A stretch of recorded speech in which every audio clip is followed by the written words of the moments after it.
In this video, let's explore the relationship between Scar and the hyenas in The Lion King, because their alliance is a masterclass in political manipulation, mutual exploitation, and ultimately, karmic retribution.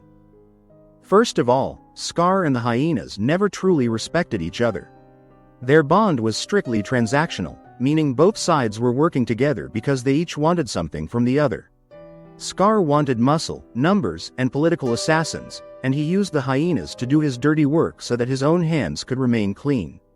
Instead of directly handling every problem himself, Scar could send the hyenas to intimidate, attack, and eliminate his enemies while he stayed in the background and maintained the appearance of being above it all. When it comes to the hyenas, what they wanted from Scar was food and status. They had been banished to the desolate elephant graveyard, where they were starving and living in terrible conditions. Scar offered them exactly what they wanted. He promised them an all-you-can-eat buffet if they helped him take the throne and become the new king. The hyenas were starving, so even though they didn't respect Scar, they made this deal with him. They weren't following him because they genuinely believed in him or because they had any real loyalty toward him. They were following him because Scar was offering them a way out of the miserable life they were living. As long as he could give them food and a better position, they had a reason to work with him. But Scar's true feelings toward the hyenas were rooted in classism and disgust. He never really viewed them as equals. He treated them as subservient tools that existed to serve his interests, and the way he spoke to them made that clear. The hyenas tolerated his insults because from their perspective, Scar was their ticket out of starvation. As long as working for him meant they would finally have food and a place in the kingdom, they were willing to put up with the way he treated them. But when that moment finally comes and Scar becomes the king of the Pride Lands, things change completely. His relationship with the hyenas begins to fall apart from the inside out, because the very first thing he does after taking the throne is let the hyenas eat whatever they want across the Pride Lands. At first, this seems like the perfect deal for them. They finally have access to all the food they could possibly want, and after being forced to survive in the elephant graveyard, they can finally eat as much as they want. But Scar's terrible management and the hyenas' overhunting eventually destroy the Pride Lands. They consume so much that the land can no longer provide enough food, and eventually, there is practically nothing left. Hey, boss! What is it this time? We got a bone to pick with you. I'll handle this. Scar, there's no food, no water. Yeah, it's dinner time, and we ain't got no stinking entrees. So even though the hyenas were eating a lot at the beginning of Scar's reign, it eventually reaches a point where there is nothing left for them to eat.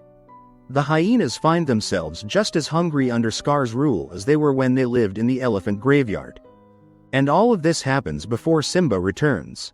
The foundation of their deal had already been broken long before the final confrontation at Pride Rock. Scar promised the hyenas food and a better life in exchange for helping him become king, but once he actually had the throne, the situation became completely different. He had given them access to the Pride Lands, but his rule ultimately left everyone, including the hyenas themselves, starving. But the definitive break between Scar and the hyenas happens during the climax at Pride Rock. Cornered by Simba and facing certain death, Scar tries to save his own skin by putting all the blame on the hyenas. It's the hyenas who are the real enemy. It was their fault. It was their idea. He claims that they were responsible for everything that went wrong in the Pride Lands, trying to convince Simba that they were the real problem and that he had nothing to do with it. But the hyenas hear everything Scar says. They were there, they saw what happened, and they know exactly what he is doing.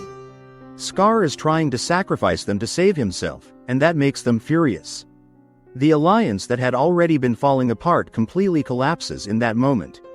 Then Simba kicks Scar off Pride Rock. Scar survives the fall, but when he lands, he finds himself surrounded by the very hyenas he betrayed, and they have absolutely no forgiveness left for him. Scar spent the entire movie treating the hyenas as disposable tools, and now, in the end, they turn against him. This becomes one of Disney's most brutal villain deaths because the hyenas devour Scar. The same creatures he manipulated, insulted, and eventually tried to blame for his own failures become the ones who kill him. In that moment, they also satisfy the hunger that Scar's rule had helped create. And that's the perfect ending for Scar's story. He was killed by the very ones who helped him get to the top, showing just how completely his alliance with the hyenas had fallen apart.